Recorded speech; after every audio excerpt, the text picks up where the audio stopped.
ఏందమ్మా ఏమైంది? బెడ్ మీద పడుకున్న కానించి ఒళ్ళు నొప్పులు కాళ్ళ నొప్పులు ఇవన్నీ వస్తున్నాయి సార్. ఏంటివి రిపోర్ట్సా?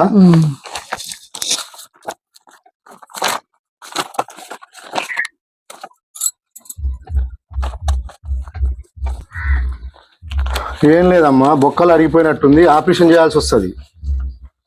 చేయించుకుంటా ఆపరేషను? తర్వాత వస్తాను సార్.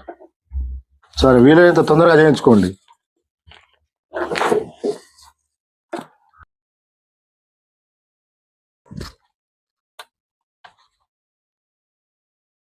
ఏంటమ్మా, సర్జరీకి వస్తా అంటే కదా హాస్పిటల్కి రాలేదు? పెయిన్స్ అన్ని తగ్గిపోయినాయి సార్. ఎట్లా తగ్గిపోయినాయి? మా ఫ్రెండ్ ఒక సలహా ఇచ్చింది సార్. ఏం సలహా ఇచ్చింది? బెడ్ మీద పడుకోకుండా కింద పడుకోమని చెప్పింది సార్. అప్పటి నుంచి కింద పడుకుంటున్నా, నొప్పులన్నీ తగ్గిపోయినాయి.